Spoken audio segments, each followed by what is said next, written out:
உலகம் முழுவதும் உள்ள சன்லைஃப் தொலைக்காட்சி நேயர்களே, உங்கள் அனைவருக்கும் வணக்கம். இது நாட்டு மருத்துவம், நலம் தரும் மருத்துவம், எல்லோருக்கும் ஏற்ற பக்க விளைவுகள் இல்லாத பாதுகாப்பான பண செலவுகள் இல்லாத மருத்துவம். எளிய மருத்துவ குறிப்புகளை இந்த நிகழ்ச்சியிலே நாம் ஒவ்வொன்றாக பார்த்து பழகி பயன்பெற்று வருகின்றோம். இன்று சில மருத்துவ கருத்துக்களை நாம் தெரிந்து கொள்வோம். சுக்கு நாம் இல்லத்திலே அடுக்கலையிலே தவறாமல் வைத்திருக்கக்கூடிய ஒன்று. ஜிஞ்ஜிவர் அஃபிசினேல் என்று ஆங்கிலத்திலே தாவர பெயராலே சுட்டப்பெறுவது சுக்கு. சூரத்து நிலாவரை என்று ஒரு மூலிகை சூரணம் நாட்டு மருந்து கடைகளிலே கிடைக்கக்கூடிய ஒன்று. இந்த சூரத்து நிலாவரை சூரணத்தை வாங்கி அதற்கு இணையாக சுக்கை மேல் தோல் சீவி எடுத்துவிட்டு உள்ளிருக்கின்ற கிழங்கை மட்டும் இடித்து தூளாக்கி சூரத்து நிலாவரைக்கு சமமாக ஒரு சேரும்படி கலந்து வைத்து கொண்டு இரவு நேரத்திலே 10 கிராம் அளவு கலந்த சூரணத்தை எடுத்து நீரில் இட்டு காய்ச்சி பனக்கற்கண்டு சேர்த்து படுக்க புகுமுன் பருகி வருவதனாலே மலச்சிக்கல் என்கின்ற வகையிலே இருக்கின்ற தொல்லைகள் துணையும் விலகி போகும். மலச்சிக்கல் விலகி போகின்ற பொழுது பல சிக்கல் நம்மை விட்டு போகும் என்பதை நாம் மறத்தல் ஆகாது. அன்பான நேயர்களே, அகத்திக்கீரை செஸ்பேனியா கிராண்டிஃப்ளோரா என்று தாவர பெயராலே சுட்டப்பெறுவது, அகத்திய முறிவன் பெயரிலே பெற்றிருக்கின்ற இந்த கீரை அகத்திக்கீரை, அதனுடைய பூக்கள் இரண்டையுமே, கீரையாக இருந்தாலும் சரி பூக்களாக இருந்தாலும் சரி, அல்லது இரண்டையுமே எடுத்து நாம் இடித்து சாறாக்கி வைத்து கொண்டு ஓரிரு சொட்டுக்கள் நாசியிலே இட்டு, நசியம் என்று சொல்லுவார்கள், மூக்கிலே இட்டு உறிஞ்சுவது, த நோஸ் ட்ராப்ஸ் என்ற ஆங்கிலத்திலே கடைகளிலே நாம் பெறக்கூடியது. அதுபோல் இந்த அகத்திக்கீரையும் பூவும் சேர்ந்த சாறு மூக்கிலே ஓரிரு சொட்டுக்கள் விட்டு உரிவதனாலே தலை நீர் ஏற்றம், சைனுசிட்டிஸ் என்று சொல்லுகின்ற தலை பாரம், மூக்கொழுக்கு, மூக்கு அடைப்பு, கண்கள் வலி ஏற்படுவது, இப்படிப்பட்ட நிலையிலிருந்து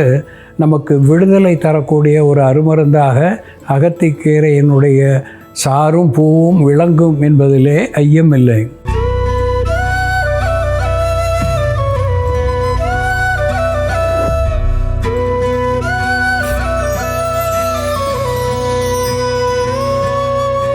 அன்பான நேயர்களே, ஃபிக்கஸ் ரிலிஜியோசா என்று அரச மரத்துக்கு தாவர பெயராக ஆங்கிலத்திலே சொல்வார்கள். பீப்பிள் ட்ரீ என்று ஆங்கில பெயரை இது பெற்றிருக்கிறது. அஸ்வதா என்று வடமொழி பெயரை இது பெற்றிருக்கிறது. இந்த அரச மரம் என்பது தெய்வீக மரமாக விளங்குகிறது. அரச மரத்தடியிலே ஒரு பிள்ளையாரை வைத்திருப்பார்கள். பிள்ளை யாருக்கெல்லாம் இல்லையோ அவர்கள் இந்த குளத்து கரையிலே இருக்கின்ற அரச மரத்து பிள்ளையாரை சுற்றி வருகின்ற பொழுது அந்த மாதருக்கு பிள்ளையை தரக்கூடியதாக வைத்திருக்கிறார்கள். இந்த மரத்துக்கு இயற்கையாகவே எலக்ட்ரோ மேக்னட்டிக் வேவ்ஸ் என்று சொல்லுகின்ற மின்காந்த அமைப்பு இருக்கின்றது. இந்த மரத்தை சாதாரணமாக ஈரத்துணியோடு குளத்திலே மூழ்கிவிட்டு ஈரத்துணியோடு மாதர்கள் ஒரு மண்டலம் இந்த மரத்தை சுற்றி வந்து கீழே இருக்கின்ற விநாயகனை வழிபடுவதனாலே சூலற்ற மாதர்கள், அதாவது ஃபீமேல் இன்ஃபெர்டிலிட்டி என்று சொல்லுகின்ற பெண் மலடு உடைய மாதர்களை மாற்றி அவர்களுக்கு கருத்தங்கக்கூடிய நிலையை இந்த அரச மரம் தரும் என்பது நம்பிக்கை. அதை இன்றைக்கும் நாம் பார்க்கின்றோம்.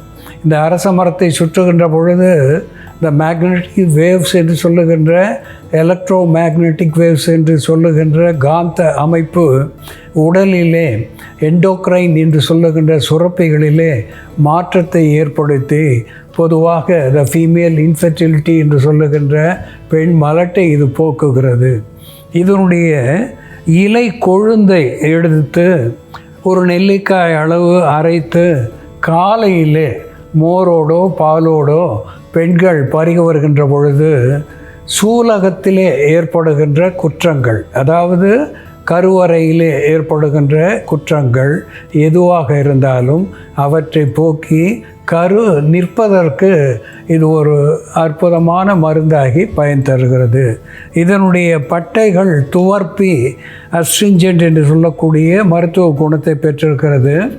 ஆன்டிபாக்டீரியல், ஆன்டிஃபங்கல், ஆன்டிமைக்ரோபியல் என்கின்ற மருத்துவ குணத்தை பெற்றிருப்பதனாலே இதனுடைய பட்டைகளை நாம் சூரணமாக வைத்துக்கொண்டு புண்களின் மேலே தூவி வருவதனாலே, அரிப்பு தடிப்பு உடைய தோல் நோய்களின் மேலே தூவி வருவதனாலே அவற்றை வெகு சீக்கிரத்திலே ஆற்றுகின்ற வல்லமையுடையதாக திகழ்கிறது.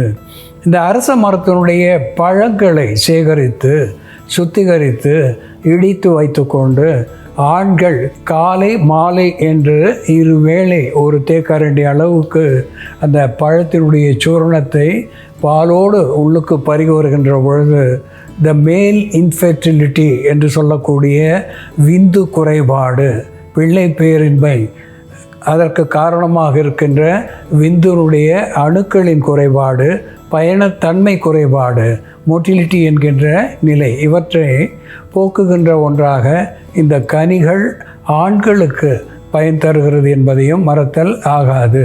அன்பான நேயர்களே, இந்த அரச மரம் எப்படி மருந்தாகிறது என்று செயல்முறையிலே பார்ப்போம், வாருங்கள்.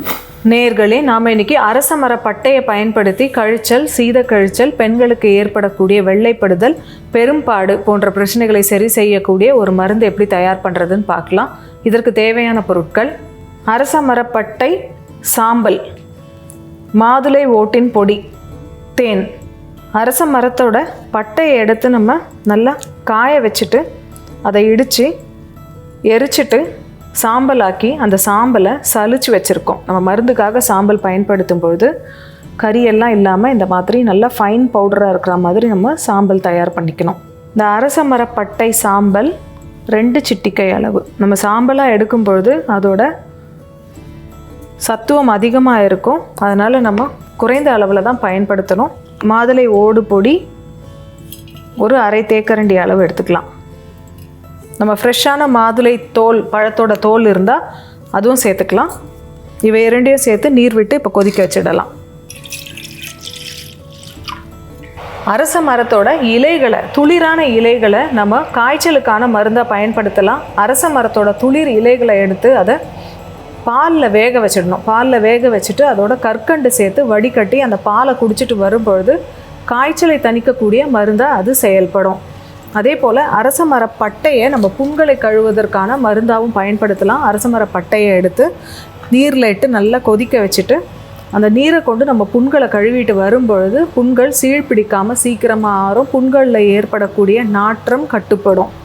அரச மரப்பட்டை சாம்பலும் மாதுளை ஓடும் சேர்த்து கொதிக்க வச்சிட்ருக்கோம். நமக்கு கழிச்சல் எந்த காரணத்தினால இருந்தாலும் அடிக்கடி லூஸ் மோஷன் ஆச்சுன்னா அப்போ இந்த மருந்து நம்ம பயன்படுத்தலாம். இந்த சாம்பல் நம்ம தயார் பண்ணி வச்சுக்கிட்டோம்னா நமக்கு தேவையான பொழுது இதை பல நோய்களுக்கு மருந்தாக பயன்படுத்தலாம். இந்த சாம்பலை நம்ம தேங்காய் எண்ணெயில் குழச்சி புண்களுக்கு மேலே தடவிட்டு வரும் பொழுது புண்கள் சீக்கிரம் ஆறும். அதே போல் இந்த சாம்பலை நம்ம தேங்காய் எண்ணெயில் குழச்சி தோல் நோய்கள் இருக்கிற இடத்துல, சொறி போன்ற நோய்கள் இருக்கிற இடத்துல இந்த சாம்பலை மேல் பூச்சா நம்ம பயன்படுத்திட்டு வந்தோம்னா இந்த சொறினால் ஏற்படக்கூடிய நமைச்சல் கம்மியாகும். இந்த கஷாயம் இப்போ தயாராகிடுச்சு, இதை வடிகட்டிடலாம். பெண்களுக்கு மாதவிடாய் காலத்தில் அதிகப்படியான உதிரப்போக்கு இருந்ததுன்னா இதை எடுத்துக்கலாம். ஹெவி ப்ளீடிங் இருக்கும் பொழுது 3 நாட்களுக்கு மேல் அதிகமாக இரத்தப்போக்கு இருந்ததுன்னா அதை கட்டுப்படுத்தக்கூடிய மருந்தாக இதை நம்ம பயன்படுத்தலாம். இதோட கொஞ்சமாக தேன் விட்டுக்கலாம். தேன் ஒரு 5 சொட்டு அளவுக்கு விட்டுக்கலாம்.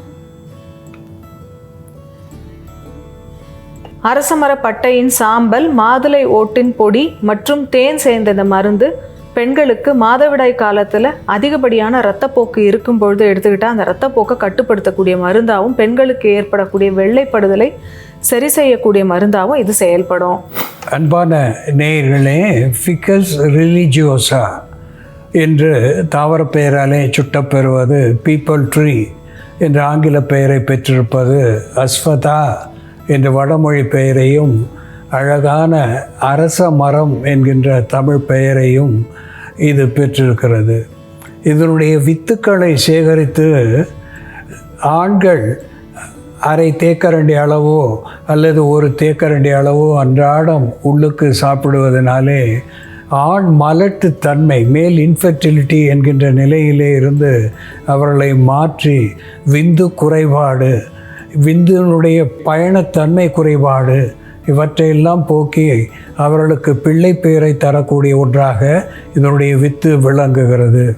இதனுடைய துளிர் இலைகளை பெண்கள் விழுதாக்கி ஒரு நெல்லிக்காய் அளவு அன்றாடம் காலையிலே வெறும் வயிற்றிலே சாப்பிட்டு வருவதனாலே சூலகத் தொல்லைகள் அத்துணையும் போக்கி பெண்களுக்கு மாத விலக்கை ஒழுங்குபடுத்தி த இர்ரெகுலர் பீரியட்ஸ் என்கின்ற நிலை மாறி த ரெகுலர் பீரியட் என்கின்ற நிலைக்கு கொண்டு வந்து வயிற்று வலி, மாதவிலக்கு காலத்தில் ஏற்படுகின்ற யூட்டரின் கிராம்ப் என்கின்ற வயிற்று வலி, வெள்ளை போக்கு இவை போன்ற குற்றங்களை எல்லாம் நீக்கி பெண்களுக்கு நல்ல ஒரு பிள்ளை பேரை தருகின்ற ஒன்றாக இது விளங்குகிறது.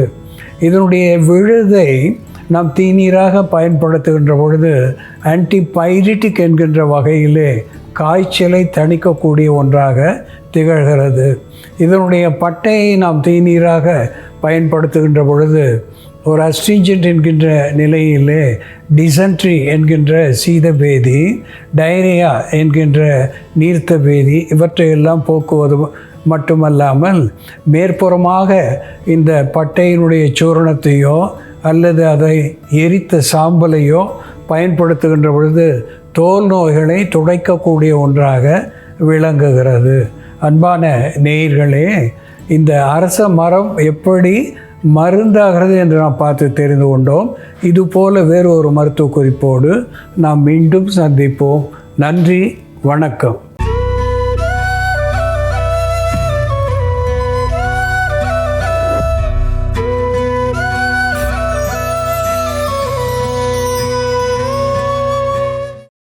இன்னும் பல வீடியோக்களை காண சன் லைஃப் சேனலை சப்ஸ்கிரைப் பண்ணுங்க.